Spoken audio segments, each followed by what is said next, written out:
When my son told me he was bringing his fiancée home, I spent all morning making her favorite pie apple cinnamon. I even practiced smiling in the mirror, hoping my old scar wouldn't frighten her. But when Emily walked in, she barely looked at the food. Her eyes went straight to my face. Then she laughed. "At least you don't need a Halloween mask," she said. "You're scary enough as it is." Daniel froze. I felt the room spin, but I said nothing. I'd been humiliated before. I thought I could take it. But the moment her parents arrived for dinner, everything changed. The second they saw me, the color drained from their faces. Her mother burst into tears, clutching her husband's arm. "Oh my God," she whispered. "Is it really you?" Everyone stared. Emily went pale. My heart pounded. What did they mean, really you? That night, I found an old photograph that changed everything. You think you know who you are? Until the people who once buried you recognize your face. Stay with me, because what started as my son's engagement dinner will uncover a secret buried for 35 years and end with a reckoning no one will ever forget. My name is Mary Collins. I'm 63 years old, a retired librarian living in a quiet town in Ohio. For most of my life, I've preferred silence books, tea, and the sound of rain on the porch roof. 5 years ago, my husband Tom passed away. People called him my hero, the man who'd saved me from a terrible car fire back in 1988. I still carry the mark of that night, a long scar that runs down the right side of my face, pink and shiny like a cruel reminder. For years, I told myself it didn't matter. I wore my hair long to hide it, avoided cameras, and learned to smile without really showing my face. But some nights when the house grew too still, I would look into the mirror and whisper, "What if this face is my punishment for something I don't remember?" I never said that out loud to anyone, not even to my son, Daniel. Daniel is 30 now, tall, kind, with his father's calm voice and a heart too good for this world. He works for a tech company in Cleveland and calls me every night, even if it's just to say he's home safe. When he told me he was bringing his fiancée home for dinner, my heart lifted. "Mom," he said on the phone, "you'll love her. Emily's amazing." I wanted to believe him. I spent all morning cleaning the house and cooking my best dishes, the roast chicken Tom used to love, and a warm apple pie with cinnamon. I polished the silverware, even lit the good candles, though I hadn't used them since Tom's funeral. Before they arrived, I checked my reflection one last time, brushed my hair to cover the scar, and practiced a smile that didn't look forced. When the doorbell rang, I took a deep breath. Daniel's voice filled the hallway, bright and full of life. "Mom, this is Emily." She stepped inside wearing a perfect white coat and perfume that smelled expensive. Her blonde hair was pinned neatly, her smile practiced. She looked every bit the part of a young woman who expected life to adore her. "Mrs. Collins," she said, extending her hand, "it's so nice to finally meet you." Her grip was light, her nails immaculate. For a moment, I thought maybe Daniel was right. Maybe she really was wonderful. We chatted about her work in marketing, her travels, how she and Daniel met. She was polite, poised, everything a mother should be happy about. But something in her eyes made me uneasy. Something cool assessing like she was studying me, the way you'd study a painting you don't particularly like, but have to compliment anyway. I excused myself to the kitchen to fetch the wine Daniel had brought. From the dining room, I heard him laughing, telling her about the house he grew up in, about the library where I used to work. His voice made me smile. I wanted so badly for this evening to be perfect. When Daniel stepped into the kitchen to open the bottle, Emily followed him to the doorway. As soon as he turned his back, her smile dropped. She looked at me directly, her gaze sharp and cruel. Then she whispered, "At least you don't need a Halloween mask. You're scary enough as it is." For a moment, I couldn't breathe. My hand trembled around the wine glass. I thought I'd misheard her, but the look on her face told me I hadn't. I felt the blood rush to my cheeks, well to the side of my face that could still feel warmth. She didn't flinch. She seemed to enjoy watching me freeze. When Daniel turned back, she was smiling again, sweet as sugar. "Dinner smells amazing, Mrs. Collins," she said brightly. I knotted my throat tight. I wanted to run to hide, but instead I walked back to the table and pretended everything was fine. Throughout dinner, she played her role perfectly, the polite, charming fiancée. She laughed at Daniel's jokes, complimented my cooking, and asked about my garden. But every time his eyes weren't on her, she gave me that same small, mocking smirk. Each time it cut a little deeper. Daniel never noticed. He looked so happy sitting between us, his hand resting lightly over hers. I swallowed the hurt and forced a smile. If this was the woman he loved, who was I to ruin it? After they left that night, I sat in the quiet kitchen, the smell of roasted chicken and cinnamon still lingering in the air. I ran my fingers along the edge of my scar and tried to hold back tears. Why would someone so young, so beautiful, choose to be cruel? I wanted to tell Daniel what she'd said, but the thought of breaking his heart was unbearable. So I did what I'd always done. I stayed silent. A week later, Daniel called again. "Mom," he said cheerfully, "Emily's parents are dying to meet you. Can we come by Sunday for dinner?" I agreed, though a heaviness settled over me. I told myself I could endure one more evening of pretending. But when Emily and her parents arrived that Sunday, something happened I could never have imagined. The moment her parents, David and Susan Reynolds, stepped through my doorway and saw me, they froze. The color drained from their faces. Susan's hand flew to her mouth, tears spilling down her cheeks. "Oh my God," she whispered, her voice breaking. "Is it really you, Anna?" And just like that, the world tilted beneath my feet. The last thing I remember from that night was the sound of Susan Reynolds' voice breaking in my living room. "Oh my God, is it really you, Anna?" For a few seconds, the world stood still. I was frozen in the middle of my own home, holding a tray of pie I had baked that morning, my hand trembling so badly I nearly dropped it. David and Susan Reynolds, the parents of my son's fiancée, stood at the doorway like they had just seen a ghost, and maybe to them they had. Susan's eyes filled with tears. She took a step closer, her voice quivering. "David, look at her. It's her.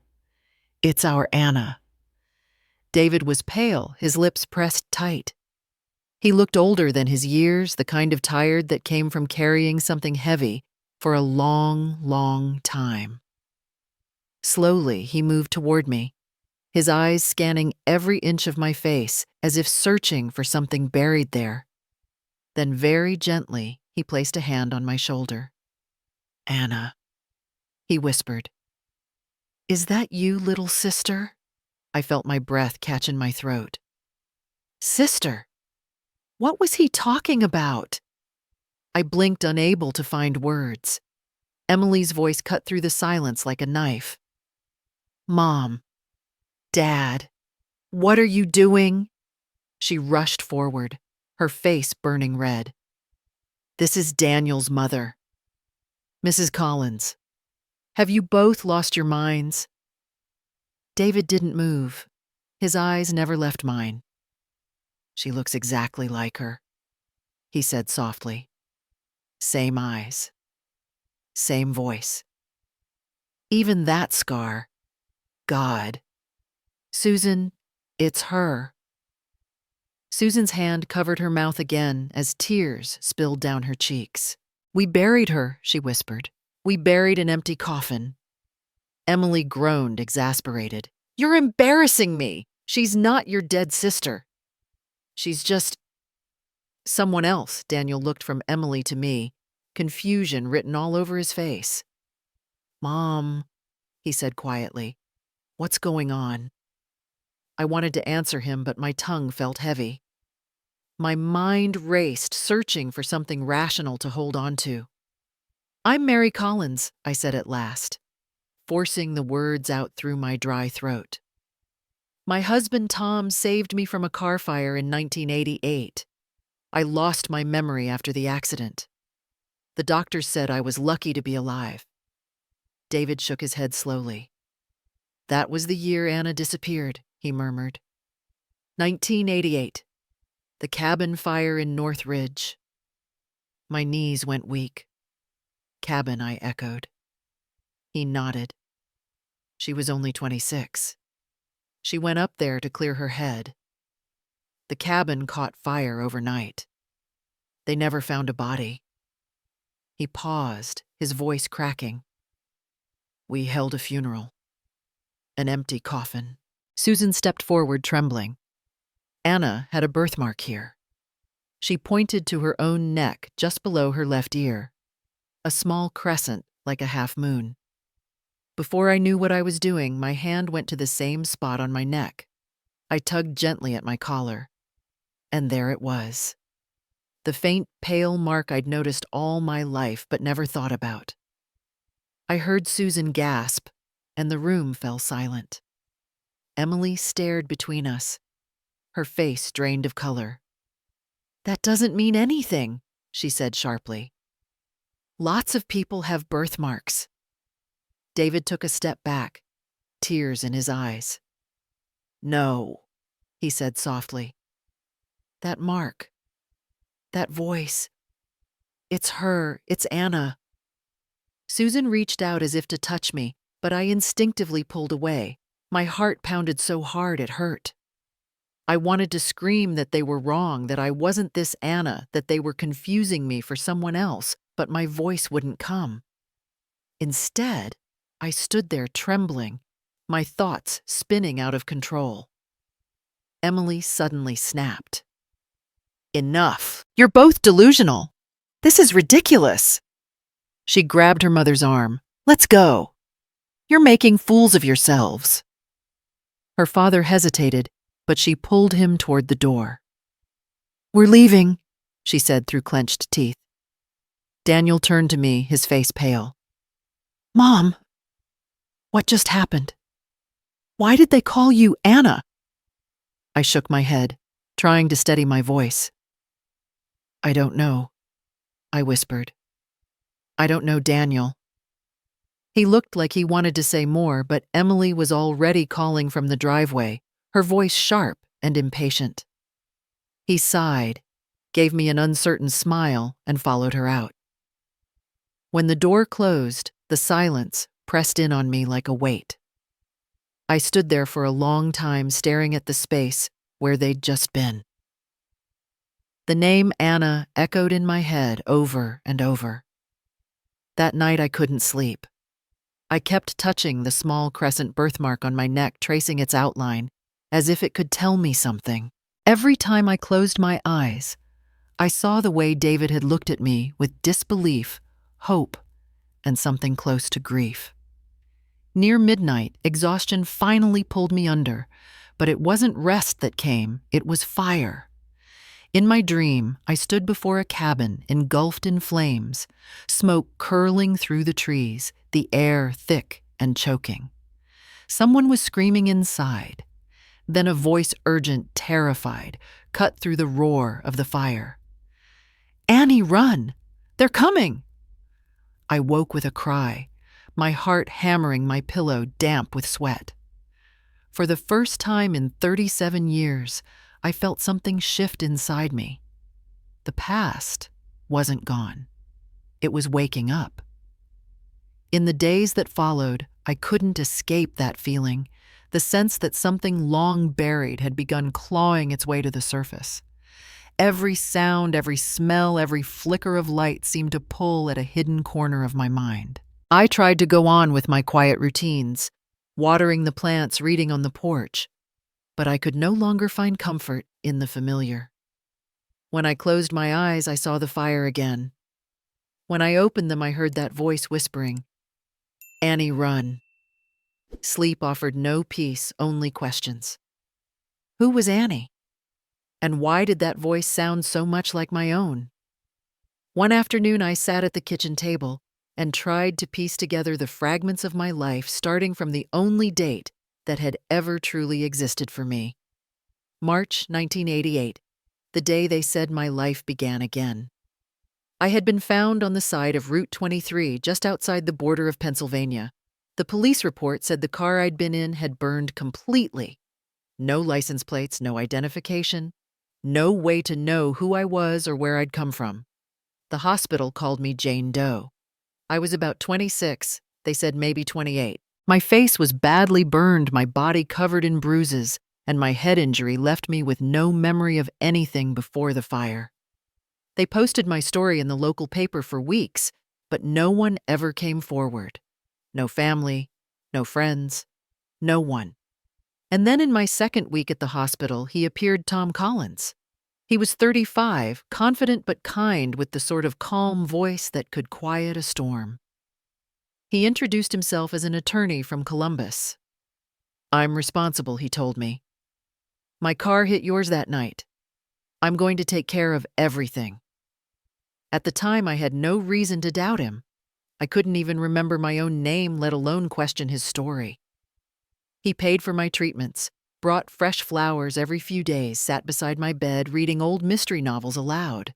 I was scared and alone, and he was the only familiar face I knew. Months passed. I went through surgeries to rebuild my skin to hide the worst of the burns. Each time I woke, he was there, smiling patient, telling me I was safe now. By September, I was able to walk again. By the new year, Tom asked me to marry him. "You don't have anyone," he said softly, taking my hand. "Let me be your family. Let me take care of you." And so I said yes. What else could I do? He was my entire world. We were married in a small courthouse ceremony in January 1989. No guests, no family, just 2 signatures and a promise I thought would last forever. Tom bought us a small house in a quiet town in Ohio. He worked as a legal consultant, and I built a life around him. I learned to cook his favorite meals, tended the garden, and stayed away from the world that had once hurt me. In 1995, Daniel was born, the miracle I never knew I needed. He was my joy, my light, and for a while I believed I could be happy. But Tom was a strange kind of loving. He could be gentle one moment and distant the next. Whenever I asked about the accident, he would say, "The past doesn't matter anymore, Mary. You're safe now. That's all that counts." If I asked about the news, especially stories about the northern counties, he'd turn off the television. "Nothing up there worth watching," he'd mutter. He never let me go far, never encouraged me to make friends. And though I told myself it was just his way of protecting me, a part of me always felt like a bird living in a beautiful cage. Over the years, I tried to let go of the nightmares, but they never left. A little girl by the water, her blonde hair shimmering in the sun. A man's deep voice saying, "You need to disappear, Anna. It's the only way." A baby crying somewhere I couldn't reach. And then the fire, always the fire roaring until it swallowed everything. Every time I woke, Tom would hold me and say the same words. "Just a bad dream, sweetheart. You're safe. That's all that matters." But now, after seeing David and Susan, after hearing them call me Anna, the dreams had changed.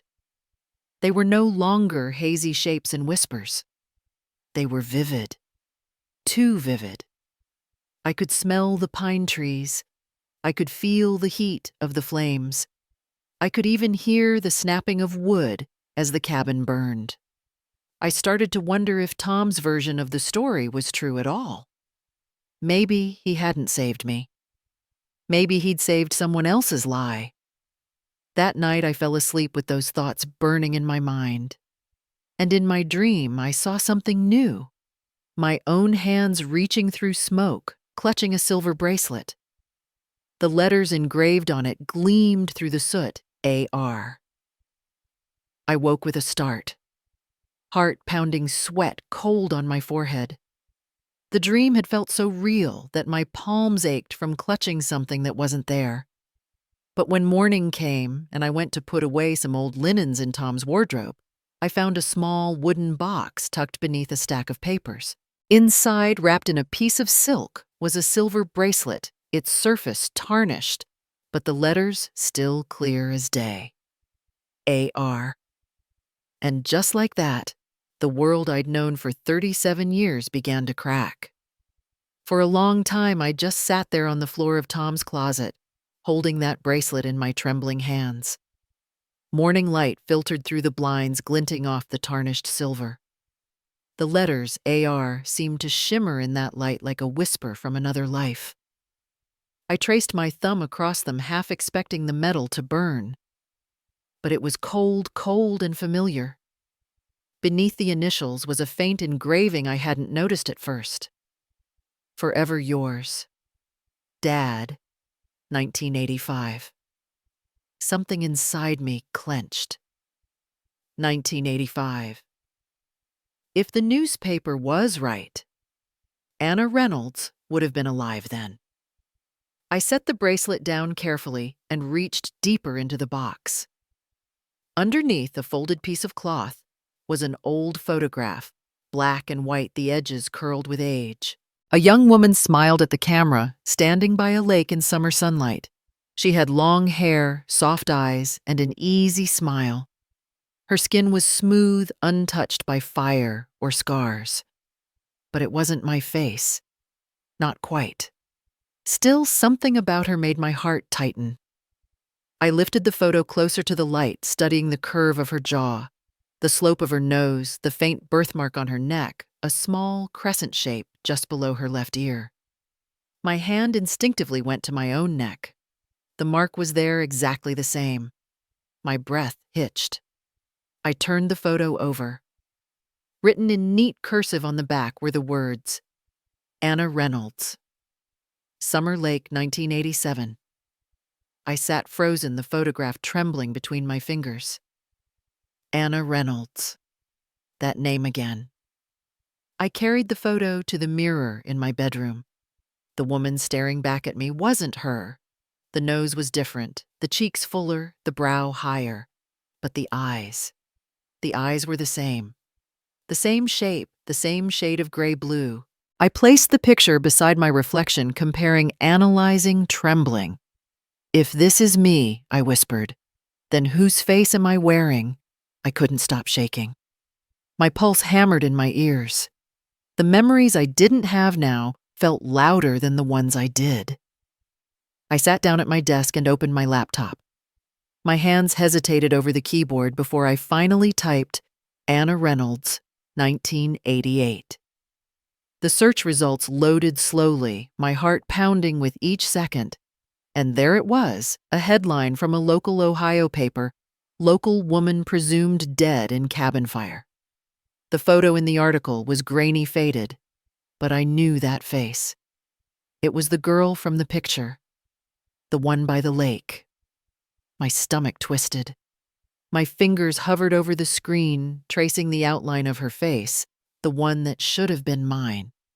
The article said her body was never found. She'd been declared legally dead in 1989. I closed the laptop and sat in the dark for a long time. That evening, when Daniel stopped by after work, I showed him the bracelet and the photograph. He frowned, confused. Mom, maybe Dad knew her. Maybe he kept this because it meant something to him before you met. But what if it's not like that? I asked quietly. What if it's me? What if I'm her? He looked startled, almost frightened. Mom, don't say that. You're Mary Collins. You've always been Mary Collins. I gave him a sad smile. Am I, because I can't find one record of a Mary Collins before 1988? Not one. Daniel rubbed his forehead, sighing. Mom, maybe this is just you trying to make sense of old memories. Maybe you're just looking for answers that don't exist. I wanted to believe him. I really did. But something deep inside told me that the truth was waiting, and it wasn't going to stay buried much longer. After he left, I sat in the living room turning the bracelet in my hands. The metal was cool against my palm, yet it pulsed with something alive, like a heartbeat from the past. That's when I heard the knock at the door.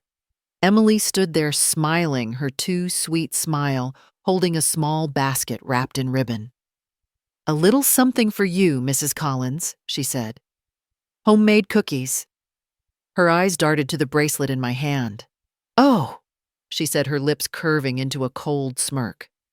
"Digging up the past, are we?" I froze. "What did you say?" She tilted her head. "You really think that'll make you feel better? Maybe you were someone bad. Maybe that's why someone erased you and gave you that face." Something in her tone made my skin crawl. It wasn't just cruelty this time. It was knowledge. She knew something. I could see it in the way she watched me calm and satisfied, as if she were waiting for me to figure it out. I didn't reply. I just held her gaze until she shifted uncomfortably and mumbled, "Have a nice evening," before walking away. When the door closed, I locked it and sank into a chair, heart pounding. Maybe she was bluffing, maybe not. But I couldn't ignore it any longer. I picked up the phone and called the hospital where I'd been treated after the accident, the same hospital Tom had taken me to 37 years ago. My voice shook as I spoke to the receptionist. "I was a patient there in 1988. March. I think I need to see my records." There was a pause, then the woman said she'd transfer me to someone in archives. A few clicks later, another voice came on the line, older, trembling slightly. "This is Nurse Margaret," the woman said. "Who is this again?" "My name is Mary Collins," I began, my voice cracking. "But I think I used to be someone else." There was silence on the other end. Then a whisper so soft, it made my blood run cold. "Dear God," she said, "you came back.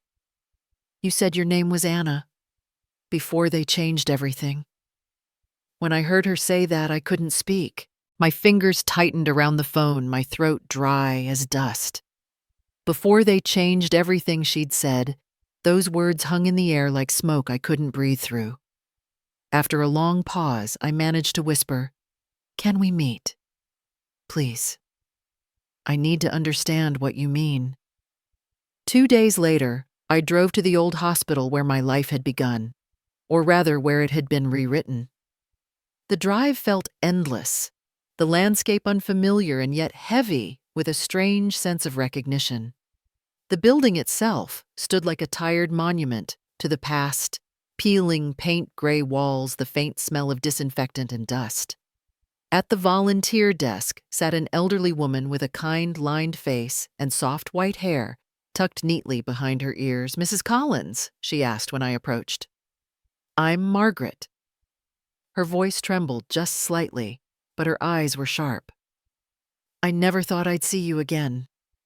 She led me down a quiet hallway, her shoes tapping softly on the tile floor. "You were brought here in the middle of the night. March 15th, 1988, she said, almost to herself. "I remember it because it was snowing. You were terrified, half-conscious, burned and bruised, repeating the same words over and over. 'They're coming. Fire. I need to hide. Please don't let them find me.'" I stopped walking. "Who was coming?" I asked. She looked at me sadly. "You never said. And no one asked." "Not really." We reached a heavy metal door marked Records. Archive storage. Margaret fumbled with a ring of keys until one clicked in the lock. The smell of old paper and mildew filled the air as she flipped on a flickering light. "Everything before the 90s is still on paper," she explained. "No digital files back then."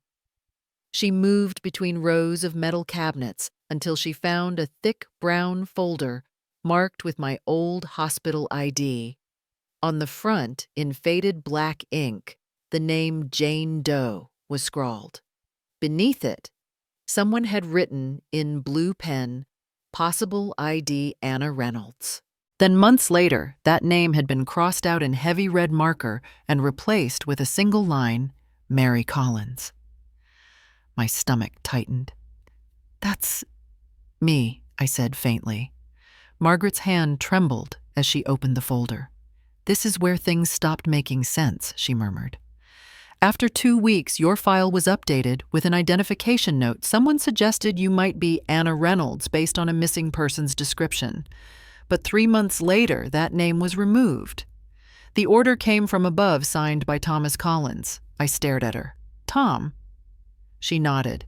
"He came often. Every day, almost. Always polite, always generous. But something about him."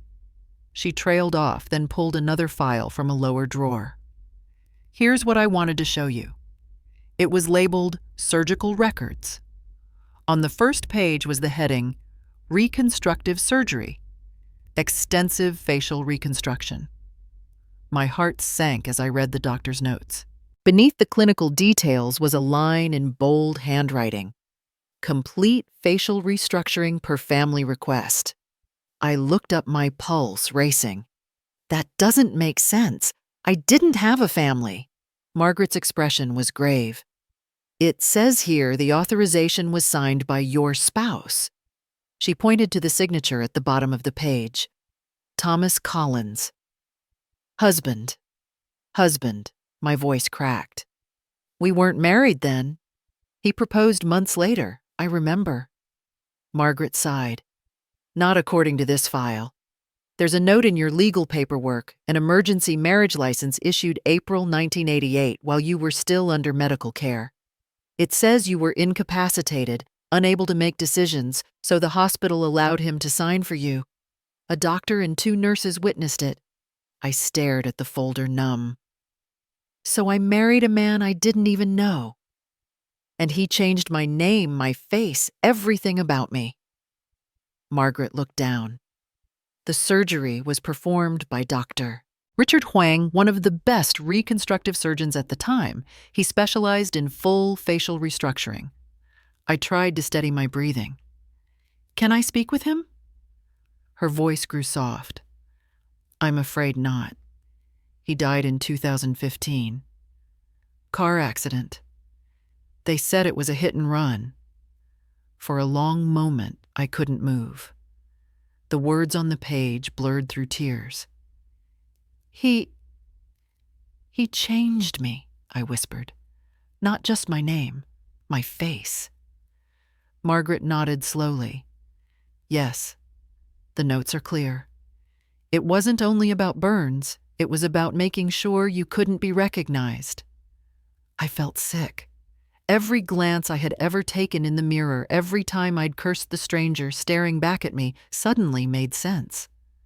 I pressed a hand against my cheek, tracing the faint line where the skin still bore the memory of those surgeries. "He took my face," I said quietly. "He made me someone else." Margaret hesitated, then added, "There's more.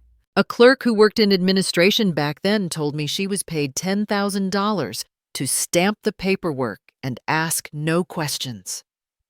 I looked up sharply. "Paid by who?" She hesitated. "The payment came through a law firm, Reynolds and Associates." My breath caught. Reynolds. David Reynolds. Margaret's eyes met mine, sad and knowing. "That's what I always suspected. Your husband was very close to someone named David Reynolds. He called him often during your recovery. They talked about you like you were a problem to be solved." I stood there, gripping the edge of the cabinet, my knees shaking. My reflection glinted faintly in the metal drawer, this unfamiliar face, the one I'd learned to live with, to hate, to hide behind. "They took everything from me," I whispered. "Even me." Margaret's hand rested gently on my shoulder. "I don't know why they did it. she said softly. "But I think you already know who can tell you." I turned to her, my voice barely a breath. "Tom, my husband. Who was he really?" Margaret's eyes filled with sorrow. "All I know," she said, "is that he was closer to David Reynolds than any husband had the right to be." That sentence haunted me for days. It followed me home like a shadow I couldn't shake. I sat in the quiet of my living room surrounded by Tom's things. The furniture he chose, the pictures he framed, the scent of his cologne, still faint in the folds of his old jacket, and realized I didn't know who he really was. I had lived beside him for 3 decades, slept next to him, shared a life with him, and yet I'd never truly seen him. The next morning, I went into his study, a room I had rarely entered. Tom had always been protective of it, calling it his workspace. Even after his death, I had avoided it, maybe out of habit, maybe out of fear. But now I turned the key in the old brass lock and stepped inside.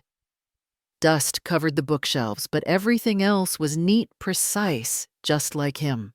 His desk drawers were locked, but I found the small key taped under the corner of his desk blotter.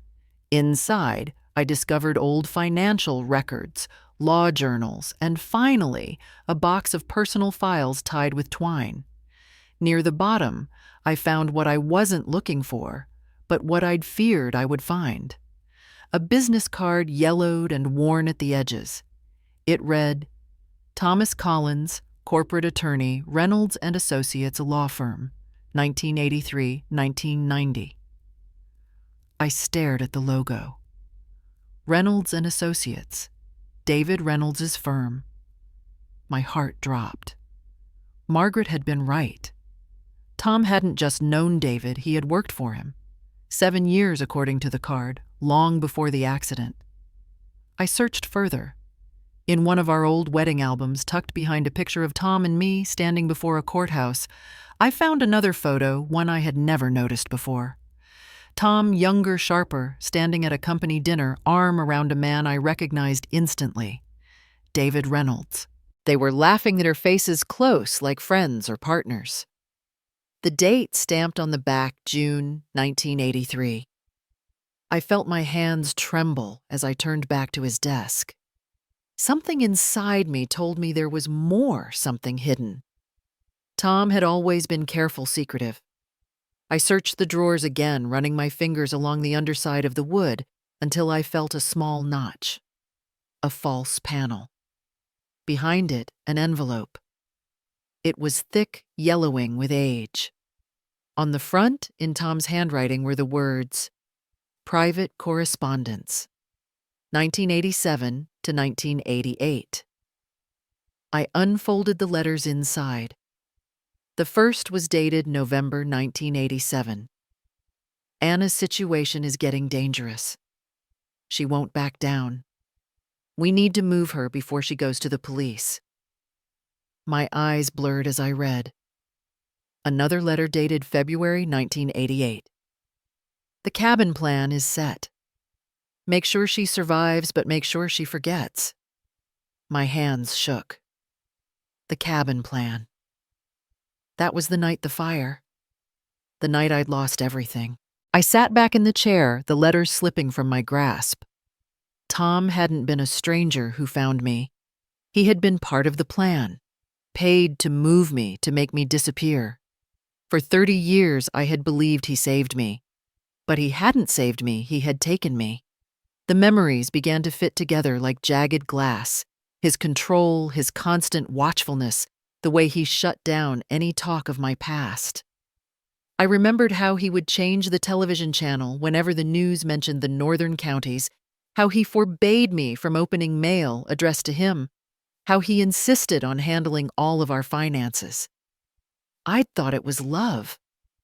It had been a cage. I whispered into the empty room, "You didn't protect me, Tom. You erased me."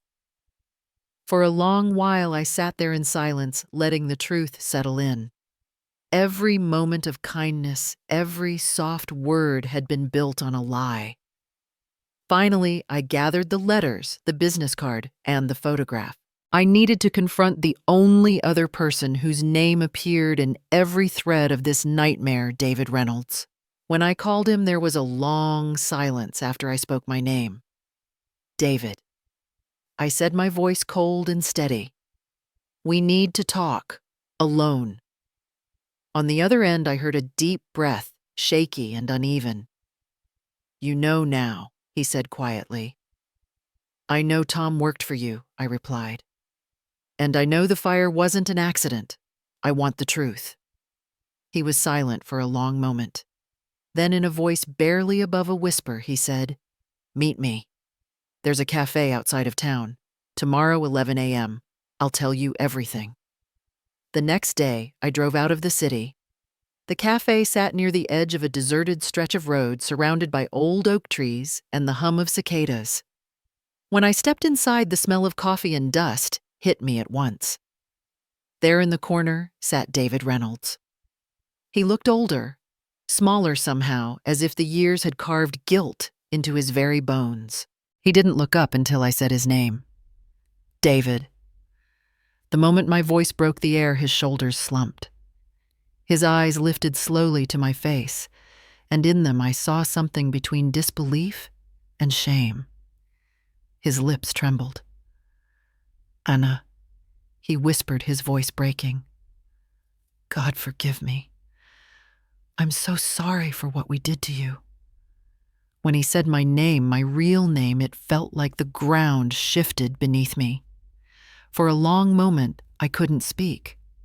The clatter of dishes and the low murmur of other customers filled the cafe, but all I could hear was the sound of my heart pounding in my ears. I sat down across from him, my hands gripping the edge of the table so tightly that my knuckles turned white. What did you do to me, David? I asked. My voice was quiet but firm. He looked older than I remembered from the night he first appeared at my house. His hair was thinner, his eyes heavy with guilt and sleepless years. He sighed and stared down at the cup in front of him, untouched and cold. You were never supposed to get hurt, Anna, he said softly. We just wanted to keep you quiet. My stomach turned. Keep me quiet about what? He hesitated, then met my eyes. About Father. That one word was enough to set off a storm inside me. Patrick, I said slowly, the name strange on my tongue, but familiar somewhere deep in my bones. What about him? David rubbed his forehead, his hand trembling slightly. You worked for his company, remember? You were our accountant. In 1987, you discovered something you weren't meant to see. Dad had been cutting corners, falsifying safety reports to save money. You found proof. He swallowed hard. In September of that year, one of our construction sites collapsed. 12 men died. You knew it wasn't an accident. I felt the air leave my lungs. Images flickered in my mind. Blueprints, papers spread across a desk. Angry voices, the sound of metal twisting and falling. I told him to confess. I murmured the words coming back to me as if from another life. David nodded. You begged him to go to the police, but you know Father. He cared more about his reputation than anything else. He said it would destroy the family, the company, everything. I tried to reason with you, but you wouldn't back down. You said those men deserved justice. I stared at him, my voice barely audible. And for that, you let him destroy me. He closed his eyes. It wasn't supposed to happen like that. You had evidence, documents, recordings, lists of payments, the names of the victims' families. You even made copies and gave them to another lawyer in case anything happened to you. That's why we couldn't hurt you. My hands trembled. So you decided to erase me instead. David's silence was all the answer I needed. He took a deep breath and continued. Father went to one of his lawyers for help, Thomas Collins, a young man, ambitious, loyal to the company. Father trusted him completely. He offered Tom $500,000 to take you somewhere safe. far enough that no one could find you. The idea was to keep you alive but make you forget. Tom said he could make that happen. I could barely get the words out. He was hired to make me forget. Yes, David said.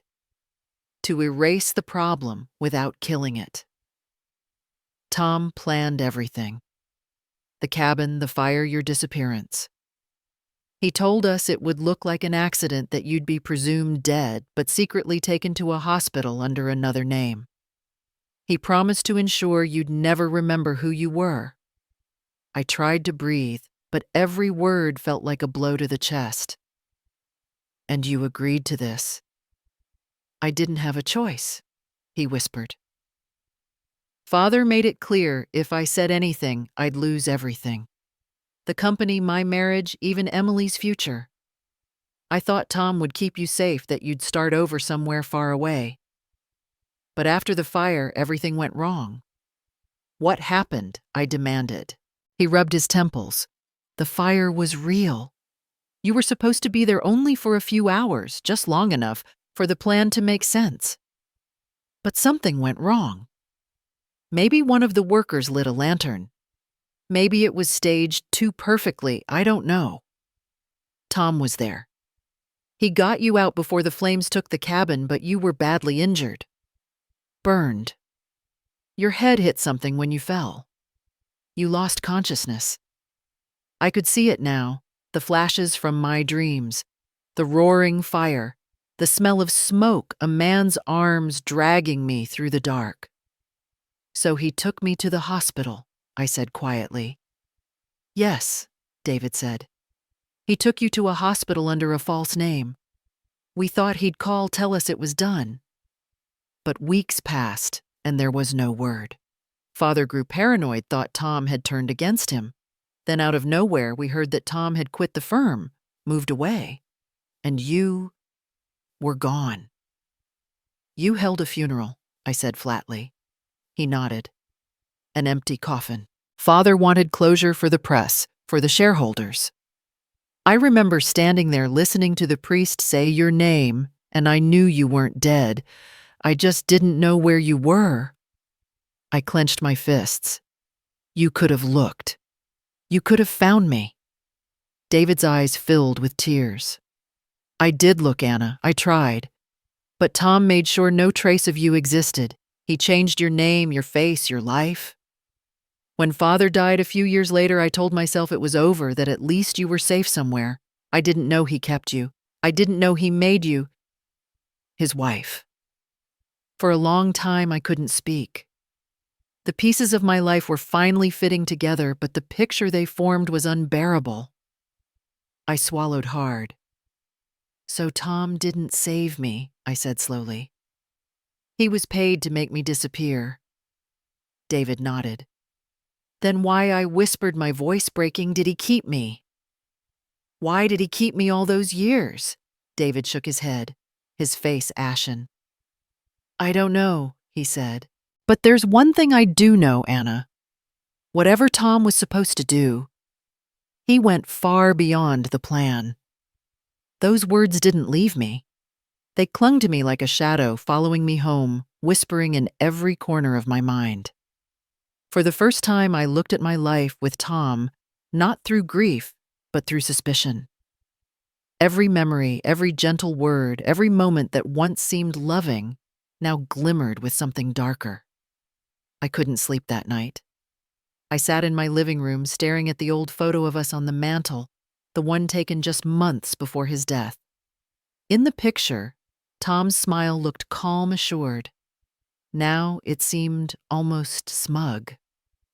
He had died on May 15th, 2020 or so, I'd believed.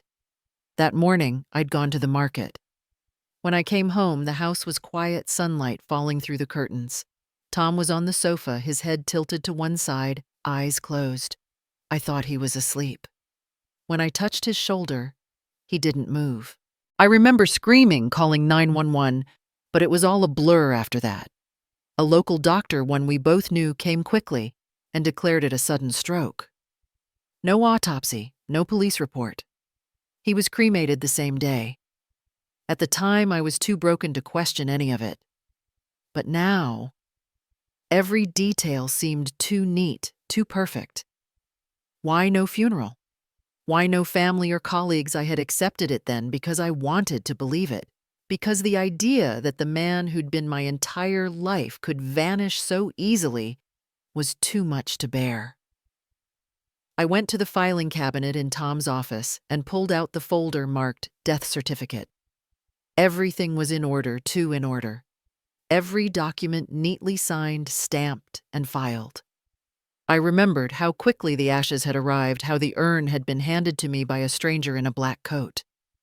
No explanation, no witness, no closure. That night, I turned on my old computer and logged into our joint bank account.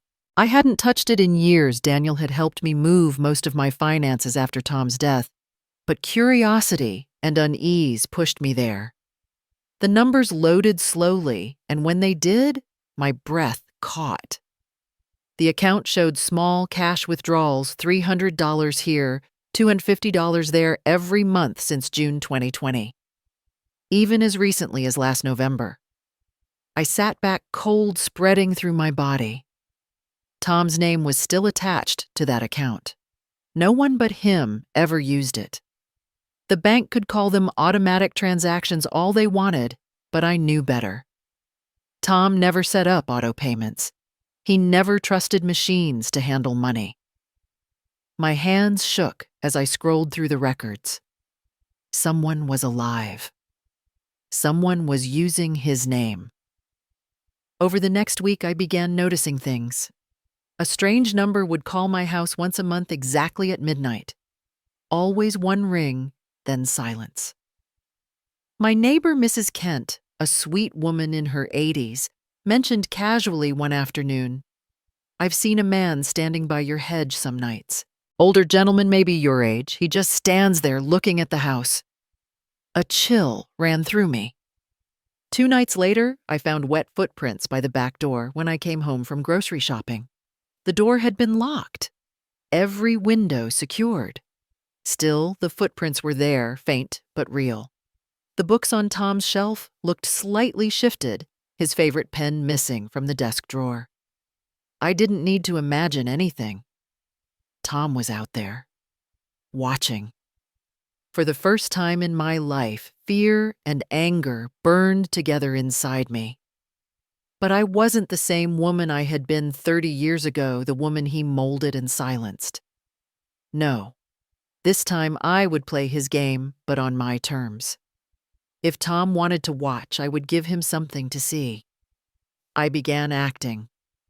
During the day, I pretended to be lost and anxious, visiting the library asking about old newspapers, letting my voice tremble when I spoke to Daniel.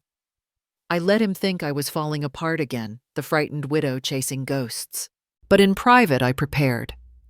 I created an encrypted email account and contacted a private investigator from another state, a woman named Laura Mitchell. I told her to dig into Thomas Collins, his medical records, his financials, any trace of him after 2020. I paid in cash and instructed her never to call me directly. Then I went to a small electronics store and bought a set of micro cameras and recorders. I hid them around the house inside light fixtures behind books in the old clock on the mantel. I changed the locks without telling Daniel. I even contacted a lawyer asking about reopening the death certificate if new evidence arose. He warned me it would be difficult without proof. I told him, "Proof is exactly what I'm going to get." Finally, I wrote something for Tom to find, a journal entry tucked inside my nightstand where he'd be sure to look if he ever came back. The words were deliberate, trembling on the page I know now. Tom is alive, but I don't know what to do. I'm scared. Maybe I should give up. If he saw it, he would think I was still weak, still confused, the perfect victim. That night I went to bed pretending to sleep. Every creak in the floorboards made my heart race, but I didn't move. Somewhere in the house, I thought I heard breathing that wasn't mine. And then, at exactly 2 in the morning, the phone rang. The same number. The same single ring. Only this time it didn't stop. I answered, my voice barely above a whisper. Hello? For a moment, only silence. Then a sound, a breath. Anna, the voice rasped. Deep, cracked, but unmistakable. I know you remember now. My blood froze. The voice chuckled softly. But you can't run from me. And then the line went dead. For a long time I sat there in the dark, the phone still pressed to my ear, listening to the empty line. My body felt frozen, my pulse hammering so hard I could hear it in my skull. I whispered into the silence, Tom. But there was no answer. Only the faint hum of the disconnected call. I didn't sleep that night. I couldn't. Every sound in the house felt amplified, the ticking of the old clock, the creak of the floorboards, even the rustle of the wind through the trees outside. He was alive. There was no longer any doubt. And now he knew that I remembered. The next morning, I found a brown envelope on my porch. There was no return address, no stamp. It must have been hand-delivered. My heart raced as I carried it inside, locking the door behind me. I sat at the kitchen table staring at it for nearly 5 minutes before I finally tore it open. Inside was a folded sheet of paper and 3 photographs. The letter, written in blocky, uneven handwriting, read, "Stop digging into the past, or your son will pay the price." The photograph slipped from my trembling fingers. The first showed Daniel walking into his office, building his briefcase in hand. The second, him buying coffee at the cafe near his work. The third, him standing beside his car at night, the photo taken from somewhere close. Too close. My heart clenched as I traced his face with my fingertips. My sweet boy. The only part of my life that was truly mine. I wanted to call him, to warn him, to tell him everything, but I stopped myself. If Tom was watching, if he was listening, I couldn't risk it. The thought of Daniel getting hurt because of me was unbearable. I burned the letter in the sink, watching the paper curl and blacken until only ash remained. Then I flushed the ashes down the drain, just in case. 2 days later, Daniel called me, his voice tight and tired. Mom, he said, they let me go. What, I nearly dropped the phone. They said the company's restructuring. Budget cuts, but you've been there for years, I know, he said. My boss said it wasn't personal, but it felt off. When we hung up, I sat in silence, my mind racing. Daniel's company was part of a larger conglomerate, one I knew too well. I'd seen the name on old documents in Tom's files years ago. He'd been their legal advisor for more than a decade. There was no way this was coincidence. They weren't just watching me. They were hurting Daniel to send me a message. That night, I went through my files again, looking for any trace of the corporate name, any clue to how deep Tom's connections still ran. My eyes blurred from exhaustion, but I kept searching. Somewhere in that pile of papers, the truth was buried, and I would find it. The next morning, Emily showed up unannounced. She looked pale, almost sickly, her hands trembling slightly as she handed Daniel a small box of muffins. Just thought I'd stop by, she said, her smile forced. Something about her was off. Her eyes darted toward me every few seconds, then quickly away. Her phone buzzed twice during the short visit, and each time she jumped as if burned. When Daniel went upstairs to take a call, I asked quietly, "Emily, is everything all right?" She froze for half a second before forcing another smile.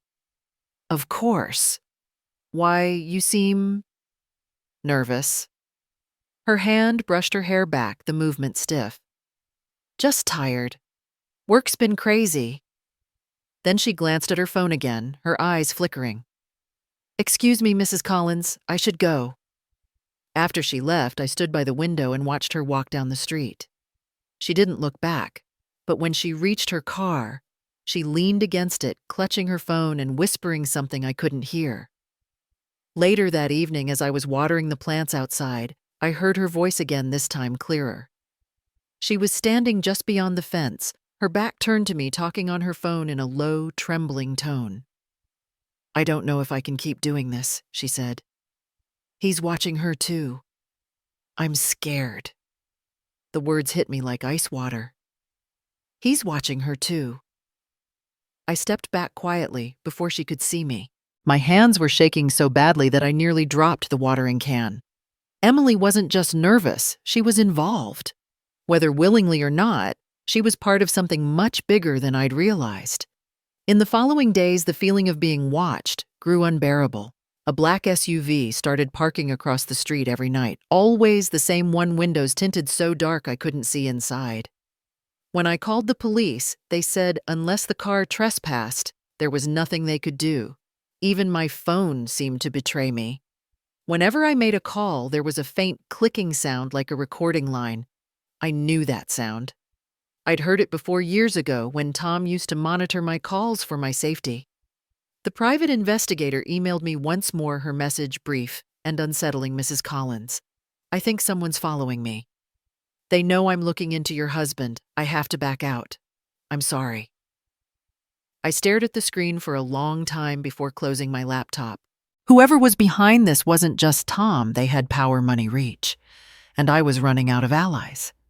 That night I tried to sleep, but something stirred me awake around 3 in the morning. The air felt wrong, too still. I turned toward the window, the moonlight spilling across the curtains, and then I saw her. Emily. Standing in the garden. She was on her phone, whispering, her face pale and drawn in the silver light. "He's watching her," she said, her voice trembling. "And I think he's watching me too. I can't do this anymore." I pressed my hand against the glass, my breath catching. She wasn't lying this time. She was terrified. And if she was afraid, then it meant one thing. Tom wasn't just back. He was here. For several minutes, I stood frozen at the window watching Emily in the garden. The pale moonlight carved sharp shadows across her face, and even from where I stood, I could see her hands shaking as she spoke into her phone. When she finally ended the call, she wiped her eyes, looked around as if afraid someone was watching, and hurried back toward her car. My mind raced. She was hiding something big, and I couldn't wait any longer to find out what it was. I stayed awake until I heard Daniel's car pull into the driveway later that night.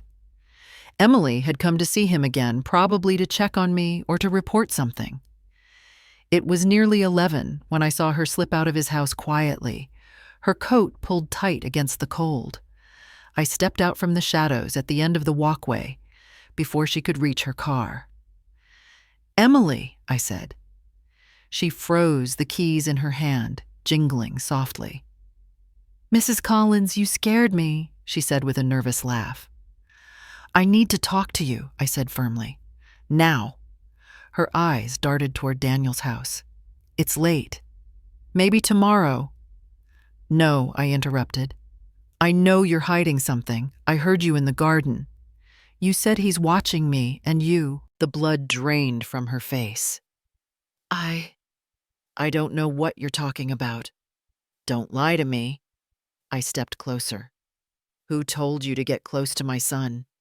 Who are you working for?" She took a step back, her lip trembling. "I'm not working for anyone."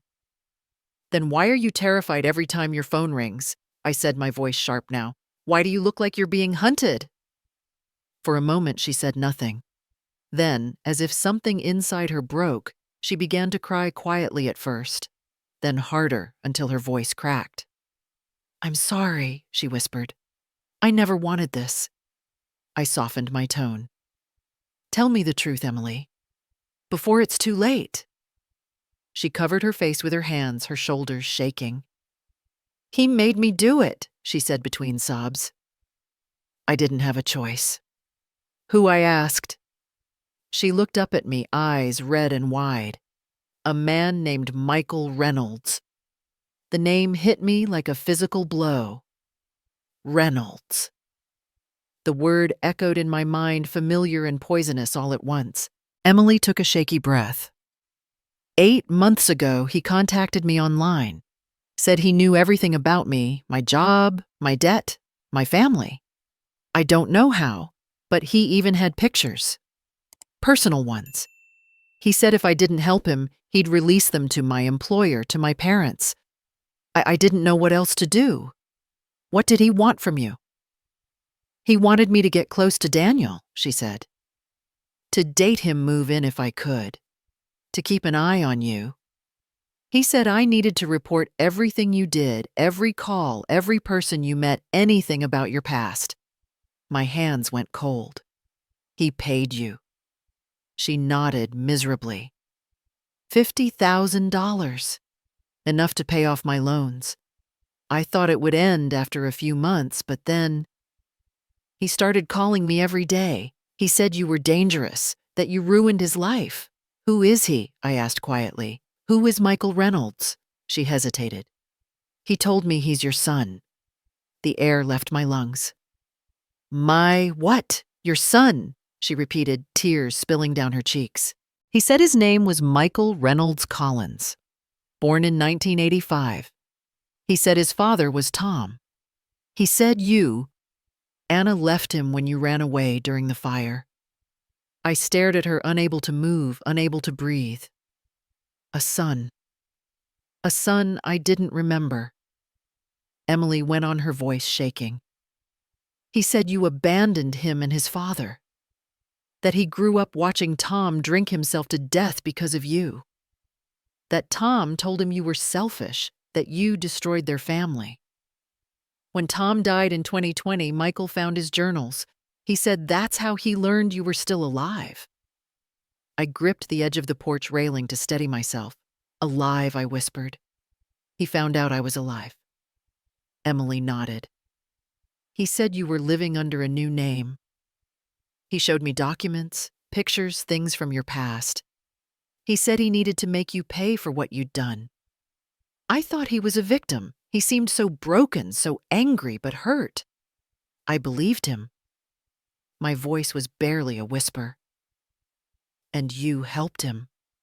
She wiped her eyes. I didn't know how deep it went until recently. He told me to stop seeing Daniel after the engagement, but I couldn't. I fell for him. Then he started threatening me too. Said he had people watching both of us. That if I didn't keep doing what he said, he'd make us all suffer. I sank onto the porch step, the world spinning around me.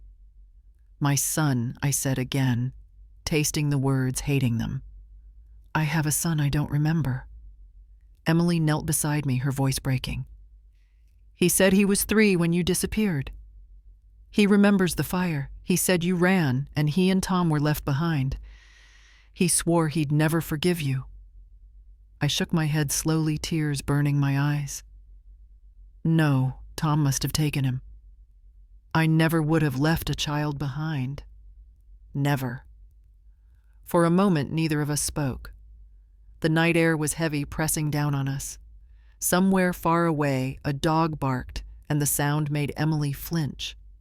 Finally, she whispered, He sent me a message yesterday. He wants to meet you. I turned to her, my chest tight. Where? She swallowed hard. The cabin. The same one from before. He said, Tell her to come alone. This will be our last meeting. The words lingered in the air like smoke.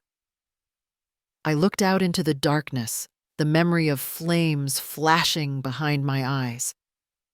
My son was waiting for me at the place where my life had ended once before. After Emily left that night, I sat in the quiet for hours, staring at the old photograph of Tom and me that still hung in the hallway. I'd walked past it thousands of times without really seeing it. Now, the smiling man in that picture felt like a ghost, a stranger who'd stolen my past, my face, and my child. My son. The word still didn't feel real. Somewhere out there was a 40-year-old man who believed I'd abandoned him to die. The thought was unbearable. By morning, I knew I couldn't go to the cabin without knowing more. I needed to see who Michael Reynolds really was. I found a new private investigator, someone outside of Ohio this time, someone unconnected to anyone who might still be watching me. Her name was Catherine Lee, a woman in her 40s with a reputation for discretion. I paid her in cash and told her everything down to the last horrifying detail. It took her less than 3 days. When she called, her voice was cautious. "Mrs. Collins." I found him. Michael Reynolds, 40 years old, based in Pittsburgh, Pennsylvania, owns a small financial consulting firm. Keeps a low profile, no social media, no public appearances, but she hesitated. "I'm sending you a photo. You might want to sit down first." When the picture appeared on my screen, I felt the air leave my lungs. He was tall, thin, his hair dark and cut short. But the face, sharp jawline, cold eyes, the slight tilt of his mouth when he half smiled, was Tom's. It was like looking at him 30 years younger. I dug through Tom's old albums that night, desperate for something to prove or disprove what I feared. In one of the older books near the back, I found a photograph I had never seen before. It was faded, the edges curled. Tom stood outside a wooden cabin, a young boy in his arms. The child couldn't have been more than 3. His small face was round eyes, bright and familiar in a way that made my heart ache. On the back, written in Tom's neat handwriting, were the words, "Michael, March 1988. I pressed the photo to my chest and closed my eyes. In that moment, memories began to flicker through the fog of my mind, fragmented, fragile, but real. I saw myself rocking a child to sleep, humming softly. I smelled his hair, heard his laughter echoing through a sunlit yard. And then the fire smoke screaming, the searing heat. I heard myself shouting his name. "Michael!" A man's voice, Tom's yelling, "Anna, go! I'll get him!"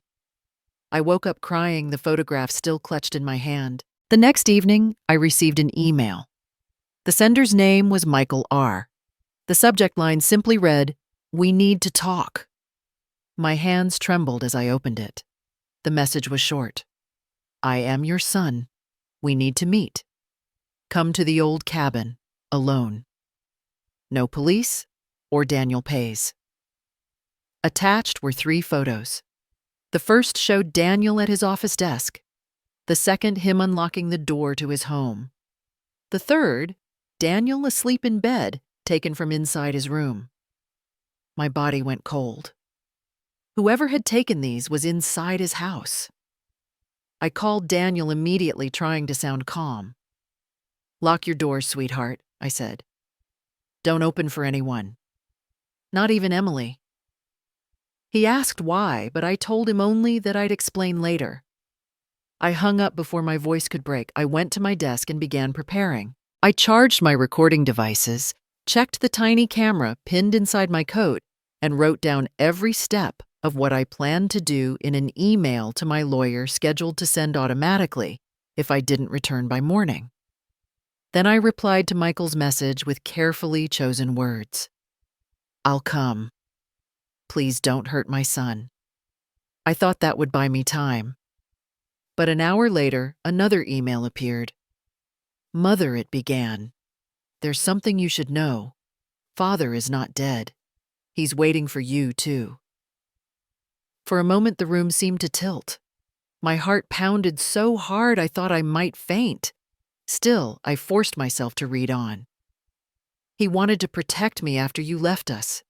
He said you might come back one day, that he had to prepare me for that moment. He said if I found you, he'd be proud.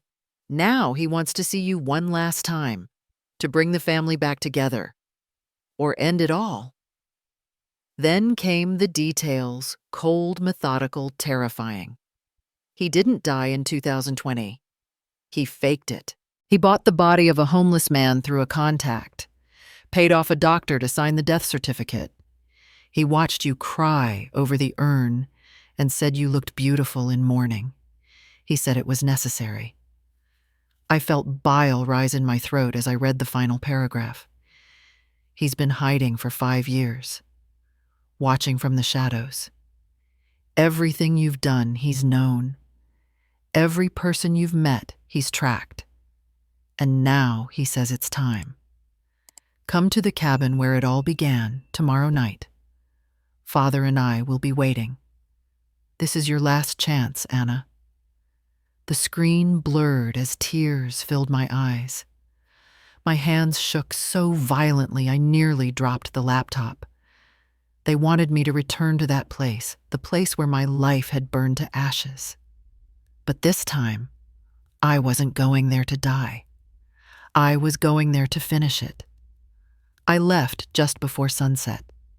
The sky was painted in streaks of deep orange and violet, the kind of beauty that made me almost forget where I was heading. I drove north along the narrow road that wound into the woods, my hands tight around the steering wheel. Each mile took me closer to the cabin, the place where my life had ended once before. My pulse thudded in my ears, steady but loud, a reminder that I was still alive, that this time I would not be his victim.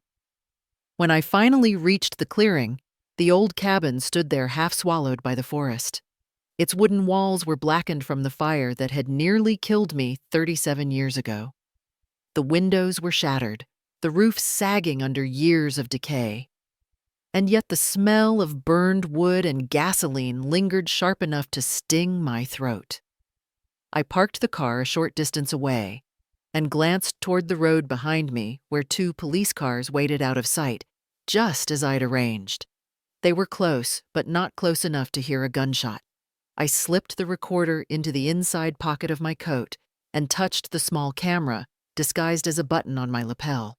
It was live streaming to my lawyer's office. If anything happened to me, they would see it all. The air was heavy as I stepped inside. The wooden floor groaned beneath my feet.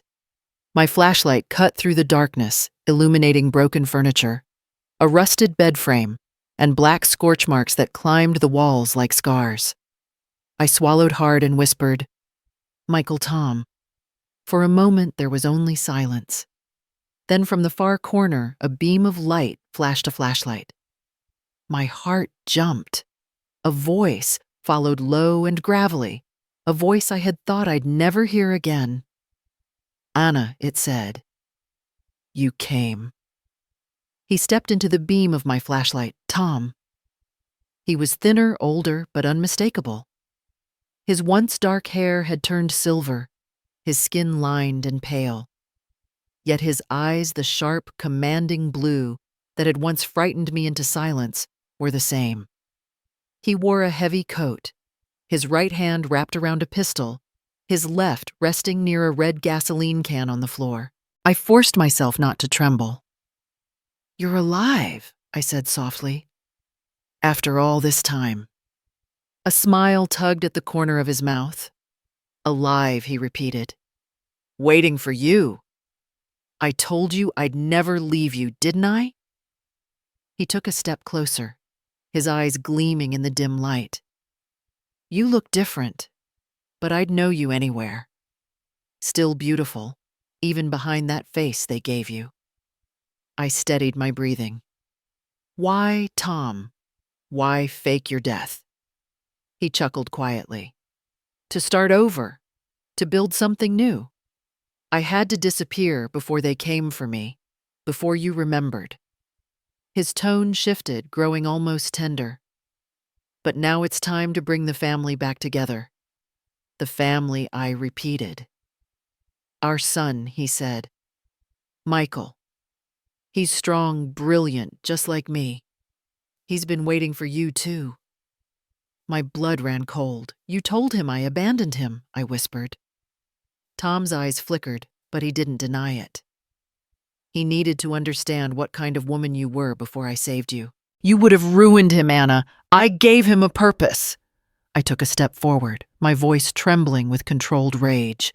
"You didn't save me. You stole me. You took my life, my face, my child. You turned me into someone else just so you could own me." He raised the gun slightly, his jaw tightening. I saved you, he hissed. Your family wanted you gone. They wanted you dead. I kept you alive when no one else would. You owe me everything.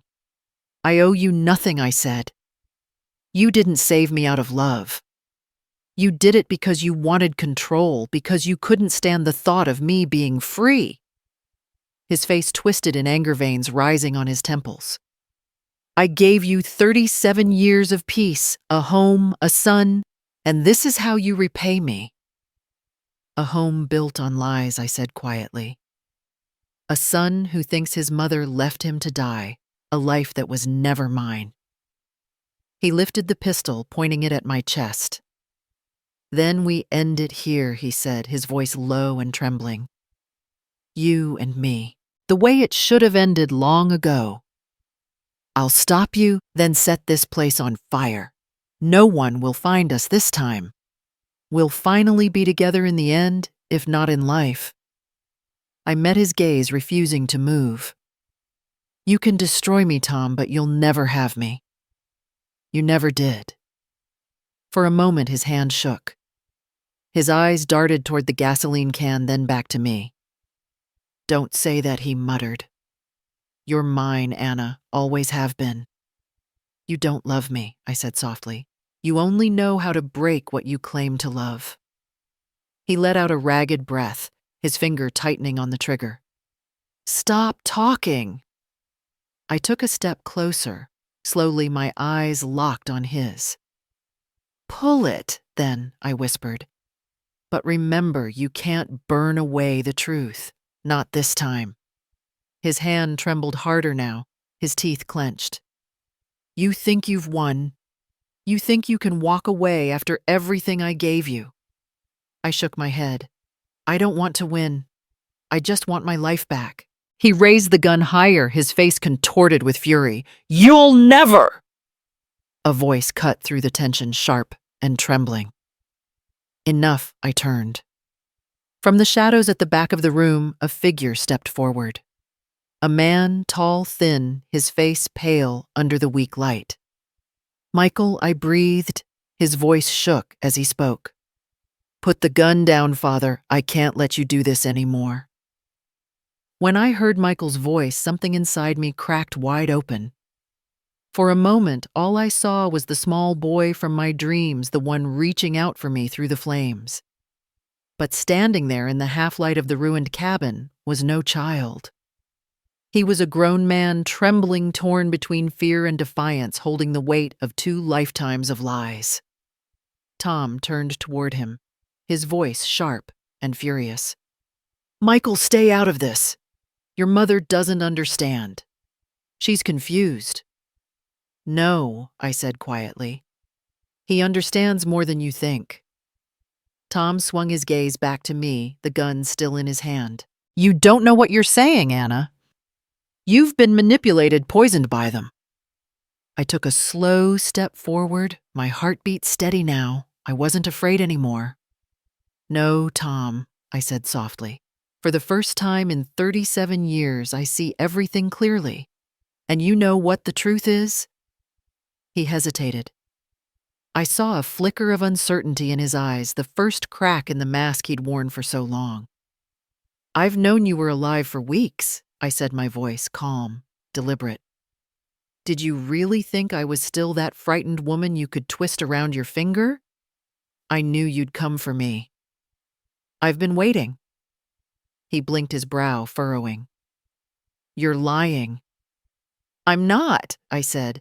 Every phone call, every letter, every threat, I recorded them all. Emily told me everything. David Reynolds told me everything. I have enough proof to bury you in prison until your dying breath. For the first time, Tom's hand wavered. You think you can trap me? You think anyone will believe your story after all these years? I stepped closer, meeting his eyes. They already do. You're being recorded right now. Every word you say, every threat, every confession, it's all live. His expression hardened, then darkened with rage. You'd betray me, he hissed. After everything I did for you, I didn't betray you, I said. You betrayed me the moment you took away my face, my name, and my son." He let out a guttural sound, something between a growl and a cry. "I saved you." "You saved your fantasy," I said sharply. "You didn't want a wife. You wanted a doll to lock in a box to control. You wanted someone who couldn't leave someone who'd never fight back." I took another step, my voice rising now. "But I'm not her anymore.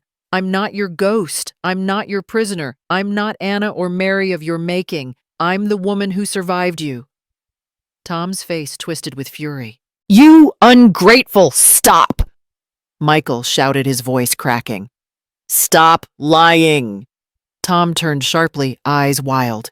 "You don't understand, son. I did it for you. She left us. She wanted to destroy this family. I had to protect you." Michael shook his head, tears streaming down his face. "You told me she ran away. You said she didn't want me. You made me hate her my whole life." His voice broke. "That wasn't love, Father. That was cruelty." Tom's voice softened suddenly, desperate pleading. "I did it for us. I wanted a family. I wanted to keep her safe." "Safe," Michael whispered. "You locked her in a lie. You made her disappear. You made me your weapon." Tom's shoulders sagged, his voice cracking with a strange, childlike fear. "I just wanted her to stay." I felt tears sting my eyes, but I didn't let them fall. "You never understood, Tom. You can't keep love by chaining it. You only destroy it." Michael turned to me, his face crumpled. "Mom," he said the word breaking something deep inside me. "I'm sorry. I didn't know. I didn't know what he really did to you." I reached out, touching his arm gently. "You were just a boy, Michael. None of this was your fault." Tom let out a hoarse shout, raising the gun again. "No one's leaving." But before he could aim, red and blue lights flared through the broken windows. The distant sound of sirens grew louder, echoing through the woods. Tom's eyes widened. "You called them." "I didn't need to," I said quietly. "They've been listening the whole time." Outside voices shouted commands, footsteps crunching through the brush. Tom looked between me and the door, realizing he had nowhere left to go. His hand trembled as he aimed the gun at me, then at Michael, then back again. "Don't do this," Michael pleaded. The door burst open. Officers swarmed in, guns, drawn flashlights, blinding in the dark. "Drop the weapon," one shouted. Tom turned wild-eyed, then tried to run, but his age betrayed him. He stumbled, the gun slipping from his hand. Two officers tackled him to the ground, cuffing him as he shouted, "Anna, you can't do this. You're mine." I stood there breathing hard, the smell of old smoke and gasoline filling the air. Tom's voice grew weaker as they dragged him outside. "You'll never be free of me, Anna. I'll be in your mind forever." I stepped into the doorway, watching as the red and blue lights painted his face one last time. "No," I said, my voice calm, steady. "You lost me a long time ago. Tonight I'm taking myself back." He stared at me, uncomprehending, as they pushed him into the police car. For the first time, I saw what he really was. Not a savior, not a lover, but a frightened old man, drowning in his own lies. As the car drove away, I felt the weight of 37 years lift from my chest. I closed my eyes, and for the first time in my life, I could breathe freely. 6 months passed before the trial began, but it felt both like an instant and a lifetime. In those months, I learned how to live again, or rather how to exist without fear. The cabin had been burned down by order of the police, the ashes cleared away, like the ghosts that had haunted me for nearly 4 decades. I sold the house Tom and I once shared.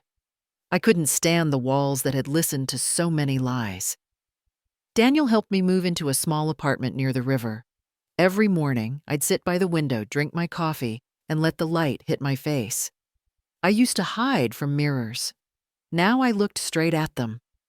The day of the trial, I wore a navy blue suit and a silver pin Daniel had given me for strength. The courthouse in Cleveland was packed journalists, attorneys, and people who had followed the story on television. The name Mary Collins had become national news, the woman who had lived as someone else for 37 years. But I wasn't there as a symbol. I was there to look at the man who had stolen my life in the eye and watch him face the law. When they brought Tom into the courtroom, the room fell silent. He was in an orange prison uniform, thinner than I remembered, his hands trembling slightly as he sat down beside his lawyer. The arrogance that had once defined him was gone. He looked small now, an old man swallowed by the consequences of his own delusions. For a moment, I almost pitied him. Almost. The prosecutor stood and listed the charges one by one: kidnapping, unlawful imprisonment, forgery, fraud, bribery, identity theft, desecration of human remains, and attempted extortion. 8 charges in total. The words rang out like the tolling of a bell. The evidence was overwhelming: recordings, letters, signed documents, bank records, and Emily's sworn testimony. When the jury announced guilty on every count, I didn't cry. I just exhaled. The judge sentenced Tom Collins to 25 years in prison, effectively life at his age. He didn't react at first. Then he turned his head slowly until his gaze found me in the gallery. His lips parted, but no sound came out. I met his stare calmly, without anger or fear, and for the first time, he looked away. The guards let him out, shackles clinking against the tile floor. That sound was the closing of a chapter I had waited 37 years to end. David and Susan Reynolds sat across the aisle. Their faces were pale, hollowed out by guilt. The investigation into their role had dragged their family name through every newspaper headline. David was charged with aiding in the concealment of a crime. The court ordered him to pay me $300,000 in damages, but when the judgment was read, he stood and said, "Your Honor, I will pay $500,000. It won't erase what I did, but it's what I can give." Susan's statement came a week later, printed in every major Ohio paper. To my sister Anna, whom I failed to protect, I am sorry. We were cowards, afraid of losing everything, and we lost you instead. I read her words once and set the paper down. I didn't need revenge from them. Their shame was punishment enough. Michael's case came next. I attended every hearing. He pleaded guilty to the lesser charges: threats, trespassing, unlawful surveillance. The prosecutor recommended leniency for his cooperation. When the judge sentenced him to 18 months, I felt both relief and sorrow. He stood before me trembling, then fell to his knees. "Mom," he whispered through tears. "I'm sorry. I didn't know. I thought you left us. I thought you killed him." I placed my hand on his shoulder, my voice barely above a whisper. "You didn't know, Michael. You were a child trapped in his lies just like I was.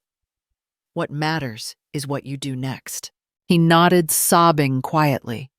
And when they led him away, I knew that somewhere inside him, the boy I'd once held still existed. Emily's punishment wasn't given in a courtroom. It came quietly, privately. Daniel ended things with her the way only someone deeply betrayed could. He met her at the cafe where they'd first fallen in love, slid the engagement ring across the table, and said, "You lied to me and to my mother. Fear doesn't justify betrayal." I didn't hear the conversation myself, but Daniel told me later, his voice steady, his eyes sad.